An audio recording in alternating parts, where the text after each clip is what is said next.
And news coming in now from Jammu and Kashmir. There has been a complete shutdown which is being observed in Poonch to mourn the killing of Iran's Supreme Leader Ayatollah Ali Khamenei and to protest against Israel and the US. Police and CRPF are on high alert to deal with any situation and maintain the law and order. So there is a total shutdown in Jammu and Kashmir as people mourn the death of Ayatollah Ali Khamenei. Iran's supreme leader, remember, was assassinated on 28th morning. The report was, in fact, shared by the US president with the entire world. Let me bring in Mir Farid, who's joining us. So, Mir, there were protests in Jammu and Kashmir, protests in several parts of India, and these were largely the members of the Shia community, the Shia Muslims protesting.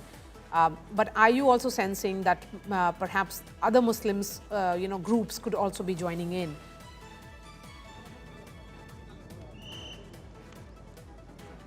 Well, Maria, as of now, it has. Now you have substantial pockets of Shia community in the Kashmir Valley, and it was expected now. Ayatollah Ali Khamenei was not just a leader or a spiritual leader, a guru for the Iranians, but his following was almost everywhere. Wherever Shia community was, his following was there, and Kashmir was no different. So these kind of protests were expected. Now, first day, the government allowed these protests because the outpouring of grief was spontaneous. They were on the streets. But from yesterday, there have been restrictions. Yesterday, where I am right now, this stretch, this bypass stretch that takes you to North Kashmir, Baramulla, witnessed violence, and then you had huge contingents of police, CRPF here tackling the situation, but there was non-stop violence. Now today, let me show you the kind of arrangements already that have been made here. There's a huge contingent of CRPF police. They are ready in riot gear because they anticipate that the sentiment is definitely there. There's still anger, the emotions are running high, so the Shia community could try to defy the restrictions, come out and protest. That's what happened yesterday, so they're taking absolutely no chance. As you can see, they are absolutely ready. This is a nerve center of protest, and this is a very critical choke. This is a Narbal choke. You go to North Kashmir, Baramulla from this side, and this side, this route takes you to Gulmarg.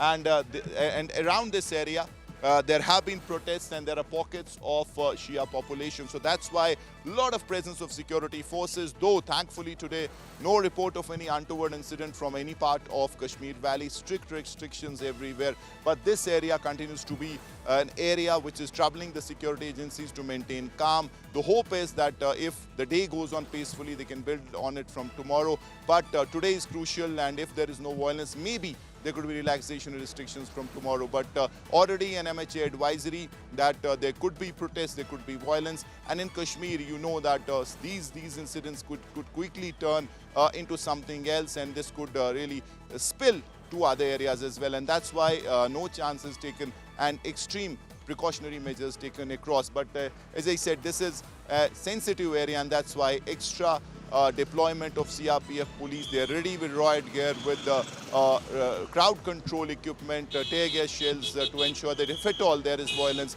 it is controlled here. If they try to break restrictions, controlled here, and it's not allowed to spill to other areas, and then it could become a big law and order problem. Maria? At the moment, Mir, what is the number of gathering and when is it likely to begin?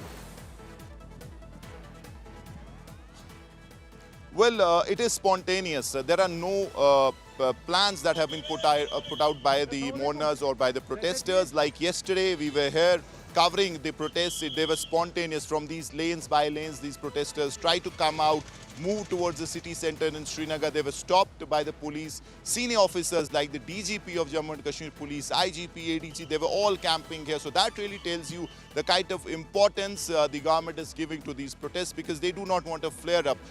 They have maintained zero tolerance on gatherings or on any kind of protest post Article 370 abrogation in 2019. And that's what they want to do. They do not want the elements, because, you know, I mean, these protests can be easily infiltrated by elements who could stoke violence. They could be stone pelting, and we know Kashmir, it can quickly spread. So that seems to be the thought process for as the authorities are concerned.